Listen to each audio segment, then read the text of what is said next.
Sarah had served David for 45 years, never even letting him fetch his own water to wash his feet. Yet, right before his death, he tightly clutched a photograph of his precious first love in his hands. Sarah had cared for her paralyzed mother-in-law for 8 years, only for the woman to call her a country bumpkin who had seduced her son, claiming Sarah was only fit to be a servant who emptied bedpans and scrubbed filth. She had worked tirelessly to provide for her son's college education, but he just called her a vicious, calculating country woman. He accused her not only of ruining his childhood but also of destroying his father's lifelong love for Aunt Lily. After half a lifetime of hard work and sacrifice, Sarah had arranged proper funerals for both her husband and mother-in-law.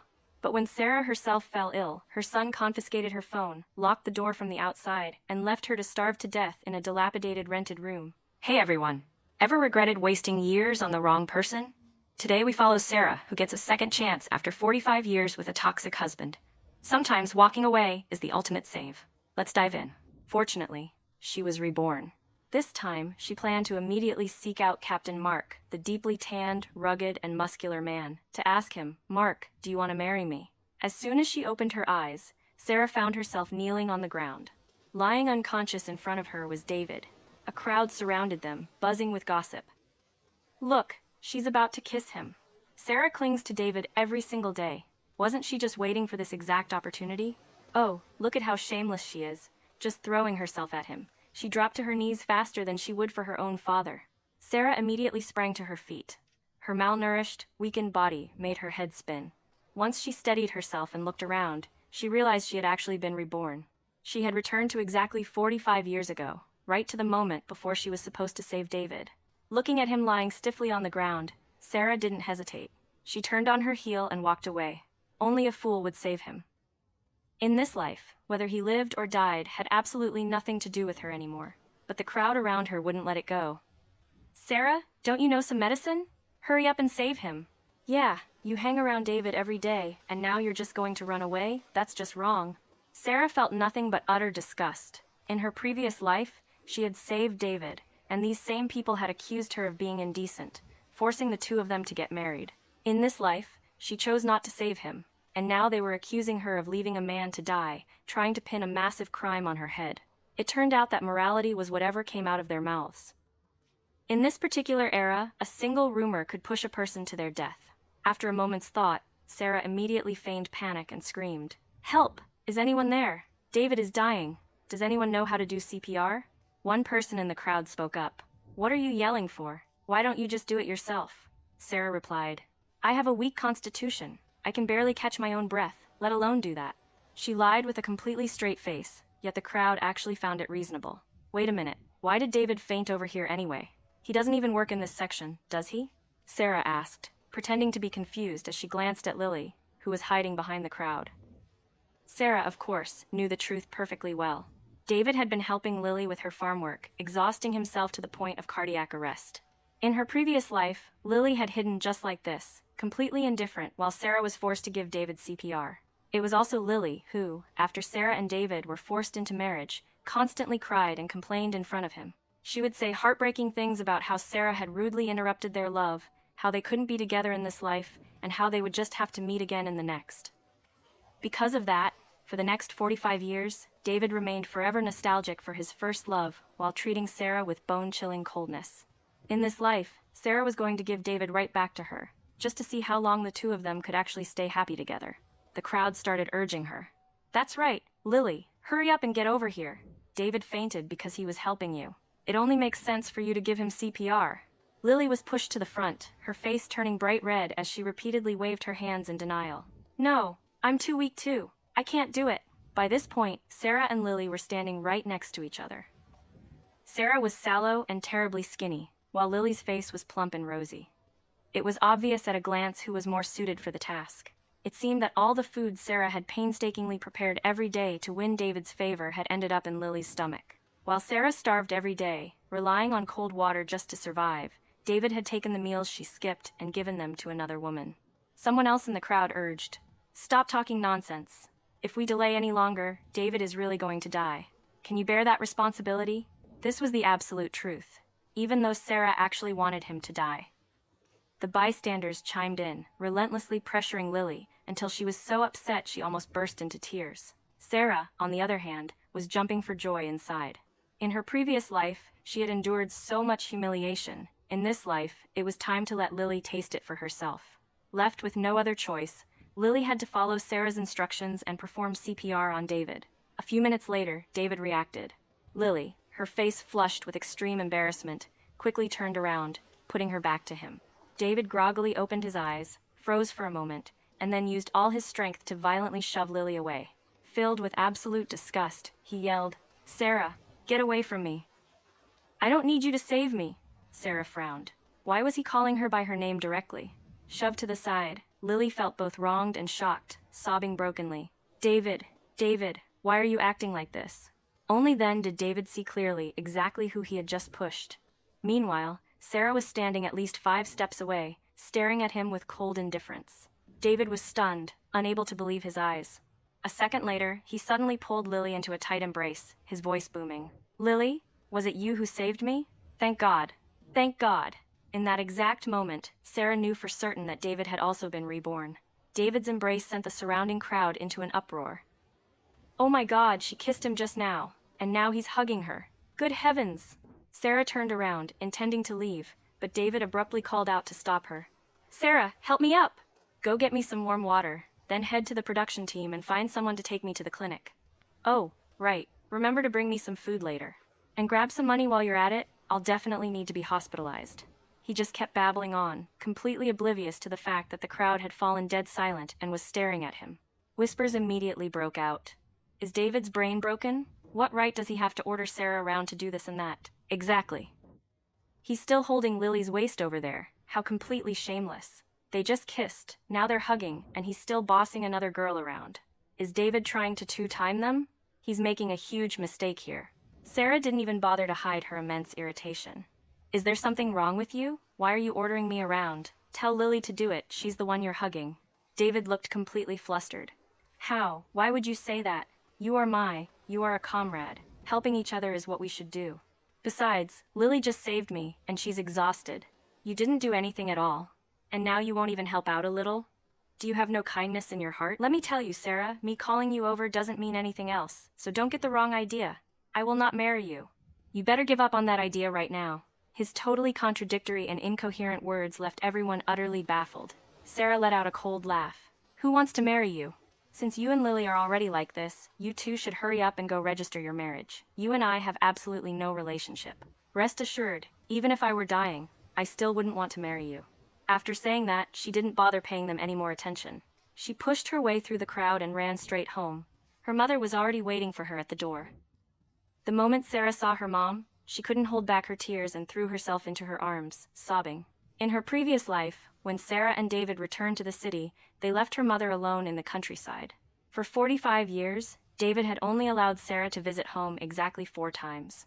Her mother had traveled to the city once, but David and her mother-in-law had treated her with such coldness and endless disdain that she only stayed for 2 days before hurrying back. In the end, right up until the moment her mother closed her eyes for the last time, she hadn't even made it in time to see her one last time.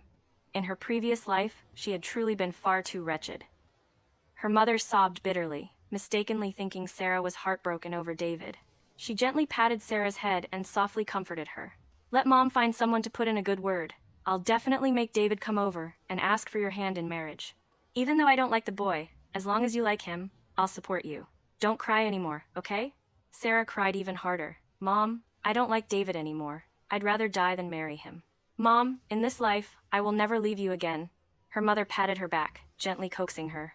Sarah supported her mother, intending to head inside together, when from a distance, she spotted a dark, towering figure walking quickly toward them. Looking closer, it turned out to be the production team's captain, Mark. He stopped right in front of her. His tanned face was completely expressionless. Only his intense eyes stared fixedly at her as his rough voice rang out, "Sarah, your farm work isn't finished yet." If this had been her previous life, she probably would have been scared to tears. Even though Mark was also someone who had returned from the city, like the other educated youths, he was very different. He was tall, burly, and incredibly muscular, his skin tanned dark and solid from the sun. The scariest part was that he seemed entirely incapable of smiling. His face was always stern, making him look exceptionally fierce. In her past life, whenever she was working, he would often stand nearby, his gaze occasionally lingering on her. She had been so terrified of him that it practically scared the soul out of her. She thought he was monitoring her work, so she always found ways to avoid him. Only later did she find out that Mark had always liked her. In her previous life, he had become a wealthy tycoon, but he remained unmarried his entire life, all because of her. When she was severely ill, he was the one who took her to the hospital and devotedly cared for her for a time. If it hadn't been for her son forcing her back to that filthy rented room, she might have lived longer and wouldn't have died in such agony. Thinking of all the good things Mark had done for her, Sarah's tears began to fall again. Seeing her cry, Mark froze. Then, he awkwardly scratched his head, completely bewildered. "I already finished all your work. What are you crying for? Are you really that scared of me?" Mark assumed she was crying out of fear. Frustrated, he stomped his foot, turned around, and was about to storm off. Acting on reflex, Sarah reached out and grabbed his arm. Crying, yet acting somewhat coy, she said, "Mark, thank you." Mark stiffened, his dark eyes burning with intensity as they locked onto hers. A second later, he replied in a hoarse voice, "Just be a little more careful from now on." Then, he hurriedly strode away. The next day, she went out to the fields to harvest wheat. Perhaps because her body hadn't adapted yet after being reborn, she only managed to work for half the morning before she was so exhausted she couldn't even lift her arms. She had to hide in the restroom to take a quick break. When she returned, she caught sight of Mark, hunched over, head down in the middle of the field, doing her share of the work. The female-educated youth standing nearby watched with seething anger, making it hard to tell if they were jealous or envious. Sarah paid absolutely no attention to those women. She grabbed some water and a towel and walked straight over to Mark, her voice sweet. "Mark, you don't need to do this for me. I can do it myself. You must be tired, right? Have some water." Mark lifted his head, staring at her in a daze. Sarah hastily took the towel. "You're sweating so much. Let me wipe it for you." The moment the towel touched his chest, Mark's entire muscular frame tensed up tight. Startled, Sarah immediately pulled her hand back. After thinking for a moment, she still looked up, smiling as she said, "Mark, you're so good to me." "Thank you so much." Mark's dark eyes widened drastically, and his entire face and neck flushed bright red. He let out a soft grunt, then turned and bolted. As he ran, he shouted back at her, I have some urgent business. Don't do the work. I'll come back and finish it this afternoon." Sarah watched Mark's retreating back, her face flushed and her heart pounding. Living with David for 45 years, she had never experienced a feeling like this before. Suddenly, a voice called out, "Sarah, what are you still standing there for? Aren't you going to help me with my work?" Sarah turned her head. That detestable face belonged to none other than David. Her good mood instantly vanished, and her eyebrows furrowed reflexively. He urged, "I'm talking to you.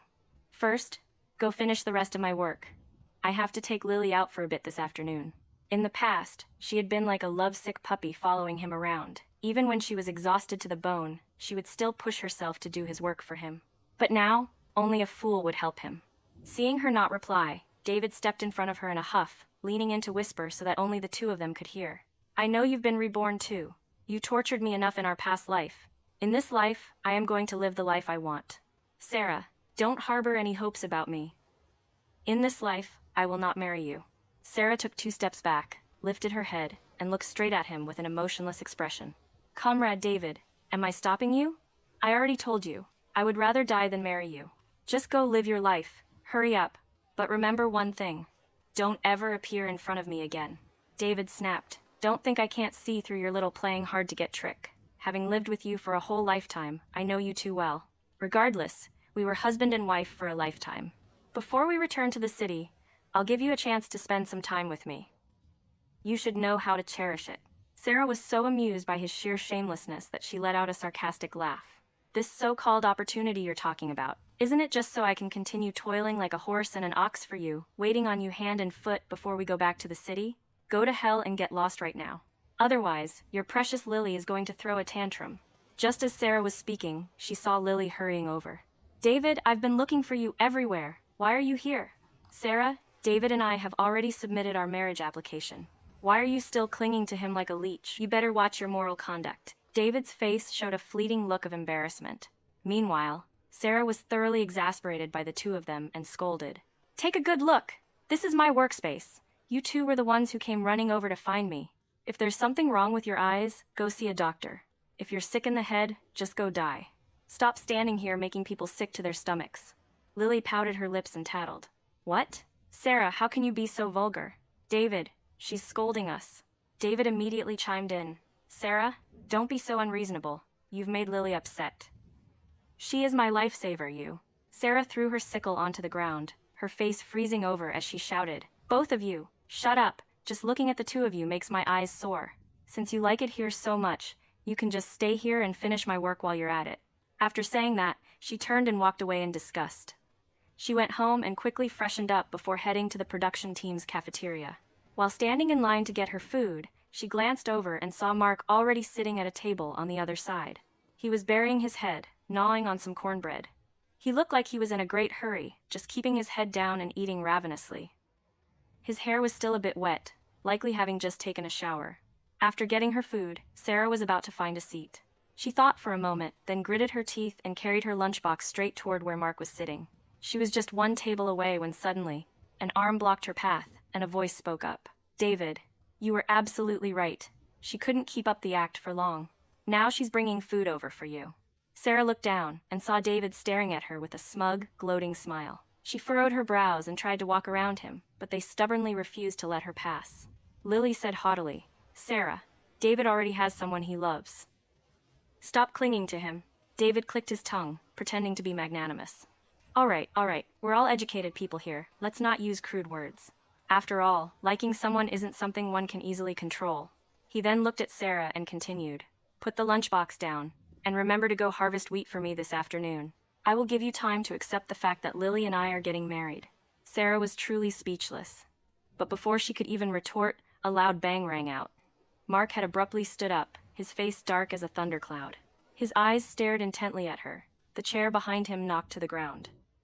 He chewed on his cornbread as if he were furious, yet he also looked a bit aggrieved. Even from a distance, Sarah could clearly feel the oppressive aura he was giving off. Everyone in the cafeteria was looking toward Mark. He didn't say a single word. He just coldly gathered his lunchbox with a clatter, then turned and walked out of the cafeteria. David muttered, "That dark brute really has no manners at all." Seeing Mark leave, Sarah immediately turned her head, intending to chase after him. David called out to stop her. "Hey, leave the lunchbox. I'm not full yet." Lily, sitting at the next table, had a face as dark as coal as she glared at Sarah. But because she also wanted some extra food, she didn't say anything more. Sarah was so angry she was choking on it. Seeing that the cafeteria was crowded, she thought for a moment, then turned around to face David and shouted loudly, "Comrade David, earlier you came looking for me in the fields, and now you're blocking my way in the cafeteria. You already have a fiancé and have submitted your marriage application. Why are you still pestering me?" David froze in his tracks. Everyone around them was also stunned. Sarah continued loudly and clearly, "I will say this one more time. You and I only have a normal comrade relationship. I have never had any intention of taking things a step further. If you continue to harass me, I will be forced to report you for your moral conduct. I think even you wouldn't be able to bear the title of a hooligan." The cafeteria was dead silent. Until now, they had only ever seen Sarah being obedient and polite to David. They had never seen her talk back like this. David's face turned bright red as he tried to cover up his embarrassment. "Sarah, don't be stubborn. You followed me around like a tail every single day. Who doesn't know that? Now that you see Lily and I are getting married, you're getting jealous, aren't you? If you don't like me, why did you bring me food?" Sarah gave a cold smile and replied, "I've seen plenty of people beg for money, but this is the first time I've seen someone beg for food. Did I ever say I was bringing this food for you?" Everyone looked a bit awkward, because it was true. Sarah hadn't actually said that. Sarah continued, "Comrade David, keep some of your dignity. Be good to your fiancé. Stop acting like a peacock spreading its tail all day, thinking you're the center of the universe. Completely shameless." After saying that, she ignored David, who was practically shaking with rage, clutched her lunchbox, and left the cafeteria. She was anxious to find Mark. As soon as she walked out the cafeteria gates, she spotted him, a dark, brooding figure sitting on the steps across the way, glaring at her angrily with wide eyes. Now, she wasn't afraid of him at all. She even found him acting like this somewhat adorable. She hurriedly ran over and sat right down next to him. He glared at her, his long, dark face not leaving her for a single second. He spoke up, "Do you really like David that much?" Even though his voice sounded fierce, she could still hear a hint of grievance in it. Sarah burst into laughter, then shoved the lunchbox in her hands straight into his. She replied, "You helped me with my work this morning, and I was worried you wouldn't be full." I originally brought this food for you. I ate half, and left the rest for you. Mark didn't say anything. He just looked down at the lunchbox in his hands, motionless, clearly stunned. The heavy pressure radiating from him instantly vanished without a trace. He looked at her in a daze, asking in a hoarse voice, "You've been acting weird since yesterday. What's wrong with you?" But his gaze was as burning hot as ever. Sarah twisted the hem of her shirt with both hands, bit her lip, and gathered all her courage to take a gamble, blurting it all out in one breath. "Mark, I'm not a city girl, and I'm not exactly pretty either. My family doesn't have anyone who can help you, but I'm an honest and decent person. I'm willing to learn, and I know a bit of medicine, so I can take good care of you in the future. If you also have some feelings for me, then could you consider us registering for marriage? I promise I will treat you well, I will treat your parents well, and I will love our children. I will definitely be a good wife." She had finished speaking, but there was no reply from beside her. Anxiously, Sarah turned her head to look at him, only to see Mark standing there as if struck by lightning. His eyes were wide, staring blankly at her, unable to utter a single word. After a long while, he finally snapped out of it. He suddenly jumped up, panting heavily, his eyes still glued to her. From his face and ears down to his neck, everything was burning red. He asked, "Do you really want to marry me?" Sarah blushed and gave a slight nod. Only then did Mark finally react. He actually smiled. On that dark face, a set of bright white teeth was revealed. Sarah looked at him, not yet used to this sight, as he anxiously urged, "Sarah, you have to think this through carefully. I'm going to find a matchmaker right now. We'll submit the marriage application this afternoon. If you suddenly change your mind, it'll be too late." She hastily reassured him, "I won't change my mind, but you don't need to be in such a rush." Mark replied immediately, "I am in a rush. I'm dying of urgency." Mark was indeed a man of quick action. In less than a few days, their marriage application was approved. Not wasting a single second, he immediately took her to get their marriage certificate. Right at that time, news about being allowed to return to the city reached their production team, causing a huge stir among everyone. Because of this, they hadn't had the time to hold a wedding banquet, so very few people knew they had already registered their marriage. Mark took Sarah to the team's headquarters to register their information for returning to the city. David also brought Lily along. Glaring, David marched up, grabbed the hand of Commissioner Barnes, who was filling out the forms, and shouted loudly, "Commissioner Barnes, you can't let her process the paperwork to return to the city." Commissioner Barnes was startled. Before he could even open his mouth, David had already strode right in front of Sarah. With an agitated expression, he yelled, "Sarah, how can you be so shameless? Keep pretending. Didn't you say you'd rather die than marry me? And that we had no relationship? Then why did you sneak over here to do the paperwork to return to the city? Are you trying to steal a spot to follow me? What about Lily? Furthermore, we haven't even registered our marriage yet, and you have the nerve to run over here and fill out the application. Do you have no sense of shame?" Mark's face turned dark and icy. He was about to charge forward, but was stopped by a look from Sarah. Commissioner Barnes looked awkward. He just stood up, trying to explain. "Comrade David, actually, she." David irritably cut Commissioner Barnes off. "You don't need to explain for her. This kind of behavior is way too outrageous. I understand she wants to return to the city, but she can't just steal my spot. Everyone in the team knows about the relationship between Lily and me. Our marriage application has already been approved." Lily stood beside him, a look of arrogant disdain on her face as she mocked Sarah. "That's right. David already said that anyone who gets involved with you will have bad luck for the rest of their lives. Yet you still have the thick skin to fill out the application yourself. I've never seen anyone like you. Why did you even bring a bodyguard? Afraid of being found out and getting beaten up?" She even cast a stealthy glance toward Mark. By this time, Mark had clenched his fists, his eyes wide with furious anger. Commissioner Barnes's face darkened as he suddenly stood up. "David, what kind of mess are you making? Comrade Sarah coming here to fill out the application has absolutely nothing to do with you. She is here with her husband to do the paperwork. They have a proper marriage certificate, which is completely valid according to policy. They even applied to bring Sarah's mother back to the city with them." David was completely dumbfounded. With a face full of utter shock, he muttered, "Husband? Marriage certificate? Sarah married someone else?" At this moment, he looked as if he had been struck by lightning. He turned his head in a daze, looking behind her, where Mark stood tall like a dark tower. David screamed, You and this dark brute? That's impossible. You are scared to death of him. You love me to death. How could you marry someone else? In your heart there is only me. No matter how I treat you, you always listen to me. How could you marry someone else? Sarah, this is another one of your new tricks, isn't it? You want to use this method to provoke me, to make me pay attention to you, to make me fight for you, and then take you back to the city, right? Commissioner Barnes, don't be fooled by this woman.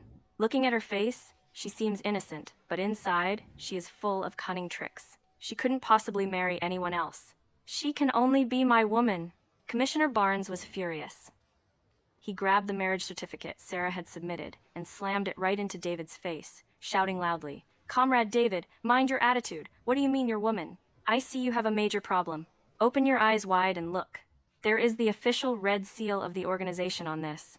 If you keep causing trouble, I will send you right back to study party discipline." At this moment, David was almost going crazy. He stared fixedly at the marriage certificate for a long time before sluggishly turning to Mark and saying, "Even if this paper is real, she only married you because she wants to return to the city. Do you think she truly loves you? She saw that Lily and I are together, and I couldn't take her with me, so she latched onto you. Do you think she really loves you? She's only using you. In her heart, there will forever only be me." Sarah was about to charge forward and kick David twice, but Lily quickly stepped up, grabbed his arm, and tried to persuade him. "David, why do you care about her? She is just an outsider. Let's worry about our own business first, okay?" David immediately shook off Lily's hand and snapped. "What outsider? She is my wife. She is the person who took care of me my whole life. How could she marry someone else?" He lunged straight in front of Mark, his eyes red, and hurriedly asked him, How did she seduce you? Did she also kiss you and give you CPR? Were you forced into this? Because she wants to go back to the city. She doesn't care about her dignity anymore. Before he could even finish his sentence, Mark threw a straight punch. With a loud thud, David fell rolling to the ground, fresh blood streaming from his nose. Mark lowered his head and was about to charge forward again, but Sarah hurriedly pulled him back. "Mark, calm down. I didn't marry you just to go back to the city. Please believe me." Commissioner Barnes also ran over to stop him. "Mark, don't make a mistake at a time like this." Mark's eyes were bloodshot. Gritting his teeth, he enunciated every single word. "Stay away from my wife. If I hear you badmouth her one more time, I will kill you." Commissioner Barnes hurriedly pushed Sarah outside. "Comrade Sarah, why don't you two go home first? You can come back and do this tomorrow." Sarah nodded and pulled Mark away. Meanwhile, David was still lying on the ground, his face full of bewilderment as he muttered, "How could she marry someone else? She loved me so much." After leaving the team headquarters, Mark was like a stubborn mule, not saying a word, just keeping his head down and trudging silently ahead. But Sarah felt incredibly wronged. She lowered her head, and her tears just started falling uncontrollably. She hadn't taken more than a few steps when she bumped right into his solid chest. Mark didn't say anything, just quietly looking at her, and then finally raised his hand, intending to help wipe away her tears. Sarah turned her head away, sobbing. "You don't believe me, do you? You think I only married you so I could go back to the city, don't you? Let me tell you, Mark. Soon, the whole country will lift the restrictions. Anyone will be able to go wherever they want. The college entrance exams will return, and the economy will open up. I am not the kind of woman who would marry just anyone to get back to the city. If you believe the words of that bastard, then you are a bastard too." Mark awkwardly reached out and patted her shoulder. "Wife, I didn't really understand what you just said. I was just thinking that I need to throw a massive wedding banquet to shut all those filthy mouths up, and then hurry up and consummate our marriage." Sarah looked up at his tanned, flushing face. Her tears instantly stopped falling. She smiled bitterly to herself. It turned out he hadn't taken that matter to heart at all. Mark was a man of his word and acted incredibly fast. He organized a truly grand wedding banquet, inviting absolutely everyone who could be invited. Throughout the reception, he hardly spoke much, only holding her hand tightly as they went from table to table. Even when she went to the restroom, he accompanied her. Watching him, Sarah was so happy she couldn't stop smiling. His actions spoke louder than 1,000 words. From that day on, the rumors about her seducing David and fighting over a man completely vanished, as if they had never existed. On the night of their wedding, Sarah moved into Mark's single men's dormitory. The light of the oil lamp illuminated his dark, intense eyes, which fell upon her body as if burning with fire. He said in a hoarse voice, "Wife, you've been tired all day. Get some sleep." His scalding hot body slowly pressed closer. Sarah lowered her head and softly replied, "Okay." The oil lamp was blown out, but that night, absolutely no one slept. She was ruthlessly tormented by him until morning, feeling half dead, tossing between heaven and earth. Only then did she truly realize that men were vastly different from one another. In her previous life, she had truly lived in vain. Sarah woke up at noon the next day, which was when she heard that David had been hospitalized. It turned out that he had also attended her wedding banquet the day before, hiding at a table in the far corner, watching her and Mark being sweet and affectionate. He drank glass after glass, until he finally couldn't bear it anymore. He had intended to get dead drunk and cause a scene, but was gagged and dragged away by Mark's prearranged buddies. As a result, he ended up with a broken bone and had to be hospitalized. He claimed he was beaten on Mark's orders, while Mark's brothers insisted he got blackout drunk and broke his own bone rolling down a hillside. In that era, there were no surveillance cameras, making such matters hard to prove. However, Commissioner Barnes came looking for Sarah, telling her that if David insisted on pinning the blame on Mark, it would have severe repercussions. After all, it was a crucial time for getting permission to return to the city. If there was an investigation right now, Commissioner Barnes didn't finish his sentence, but Sarah understood perfectly. Truthfully, even if he were delayed by a year, Mark could still return to the city eventually. But time was always a precious commodity, wasn't it? After a moment of thought, she decided to go to the hospital to talk to David. Just as she reached the door of his hospital room, she heard David and Lily arguing. Lily was scolding him. "You keep saying you love me, so why do you go looking for Sarah every day? She is already married." "She married someone who can take her back to the city, don't you understand? She only wanted to find someone to get her back to the city. You would do. Mark would do. Anyone is just a tool to her. So what are you still making a fuss about? Your so-called love for me turned out to be nothing but lies." David's voice rang out, low and deep. "She loves me. She is just angry with me. You don't understand, Lily. You don't understand." Lily suddenly shrieked at the top of her lungs. "David, look at yourself, acting like a madman right now. Will you even be allowed to go back to the city like this? If you can't go back, then haven't I married you for nothing?" After a long silence, Sarah finally heard David's voice again. "What did you say, Lily? What do you mean?" Lily screeched viciously. "What do I mean? Sarah and I are exactly the same. Did you really think I married you for true love? Do you think you're some irresistible prize? I married you because I wanted to go back to the city. Because of going back to the city, do you have any idea how many people are pursuing me? It was only because I gave you CPR that I had to reluctantly marry you. And now that you're acting crazy like this, what if your qualification to return to the city gets revoked?" Lily hissed. "David, let me tell you, if you get in the way of my return to the city, I absolutely will not forgive you." David was utterly shocked. "What did you say? Didn't you always say you only loved me? So it was all fake? You lied to me. Lily, you lied to me." David completely collapsed. Lily gritted her teeth. "What is love worth? David, wake up." Just as she finished speaking, the hospital room door was forcefully yanked open. Sarah didn't have time to dodge and bumped right into Lily. Lily didn't say a word. She just shoved Sarah aside and stormed off in a huff. Sarah awkwardly stepped into the room and coughed lightly. "I didn't mean to eavesdrop." David didn't say anything. His bruised and swollen eyes welled up with tears as he murmured, "Sarah, I was wrong. I thought she loved me. I thought you married him because you wanted to go back to the city. I thought." Sarah was already tired of hearing it and cut him off. "Stop thinking. Even if I had married you just to return to the city, for 45 years I wholeheartedly and diligently took care of your entire family, didn't I? The truth is, you just got used to being cold to me, and you got used to me treating you well. That has absolutely nothing to do with Lily." He wanted to pin all the mistakes of his past life on Lily, but Sarah mercilessly exposed his hypocritical lies. David froze, finally falling silent and not saying anything more. Sarah didn't want to continue getting entangled in the affairs of their past life, so she got straight to the point. "David, regarding your hospitalization, I hope you won't drag Mark into it. You know very well that if you keep making a fuss, your return to the city will also be delayed by a year. What good would that do?" David was silent for a moment, then let out a cold laugh. "So you came to visit me today for Mark's sake? Now you're starting to worry about another man. Before, you only had me in your heart." Sarah was completely exhausted by his words and stood up. "I've said all I came to say. You know what you need to do. You already have more advantages than others. Returning to the city early is good for both of us." She lowered her head and turned to leave, but David suddenly grabbed her hand and begged, "Sarah, I know I was wrong. I really know I made a mistake. Please forgive me. Can you give me one more chance?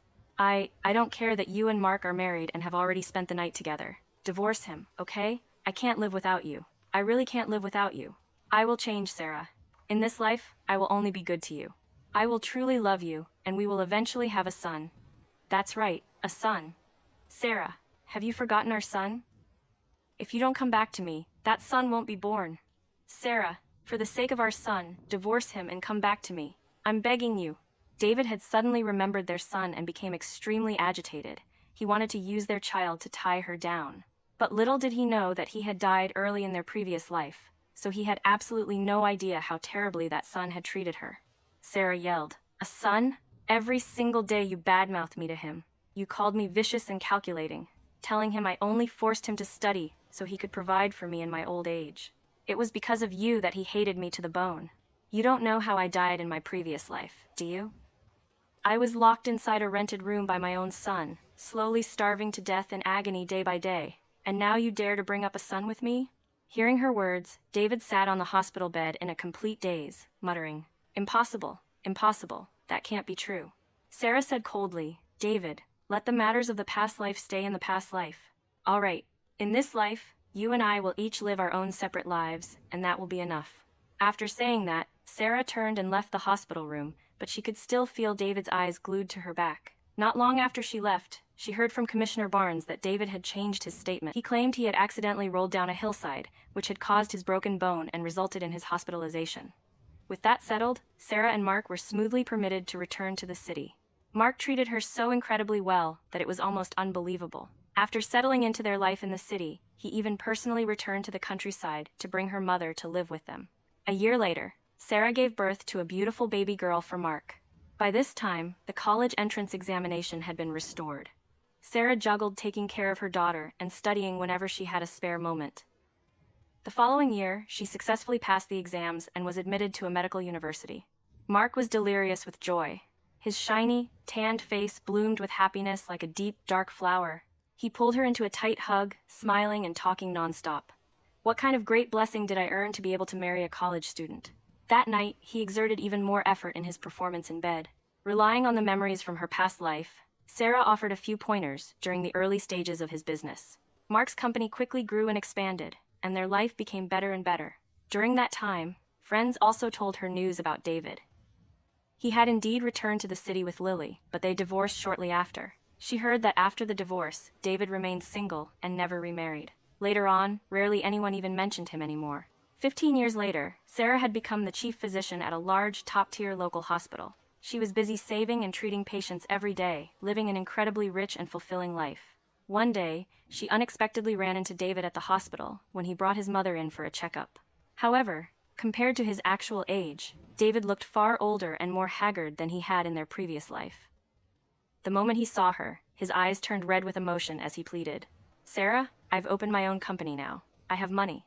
I still love you. Can you come back to me, please? I won't ask anything of you. I love you. I've waited for you for 15 years. You must be tired of living with Mark by now, right? No one understands you better than I do. No one will ever love you more than I do." Sarah glanced at the woman sitting in the wheelchair, the person who had been her mother-in-law in her past life. Without Sarah to take care of her, she was now in a pitiful, unkempt state. She was not only paralyzed but also senile. Right at that moment, a dark, towering figure walked quickly to her side. His gaze was just as deep and intense as it had been 15 years ago, never leaving her. Sarah said calmly, "David, I'm sure you still remember my husband, Mark, right? He's here to pick me up from work. But there's one thing you got wrong. The person who loves me the most in this world is him. And with every passing day, I love him even more than the day before." With that, she linked her arm through Mark's, smiled, and turned to leave. Mark, his face stern, asked, "Is that guy going to come bother you often from now on? Let me hire 2 bodyguards to protect you, all right?" Sarah chuckled fondly. "There's no need. Don't make a fuss. Our daughter is coming home tonight, right? You're treating us to dinner tonight." Mark thought for a moment, then added, "All right. Earlier you said you love me more with each passing day, right? Me too." Sarah giggled. The sunlight was beautiful. Life was wonderful. And having him in this life brought her true happiness. Blind sacrifice just gets you taken for granted. Real love is about respect and action, not manipulation. We can't rewind time, but you can always choose yourself today. Thoughts on Sarah's choice?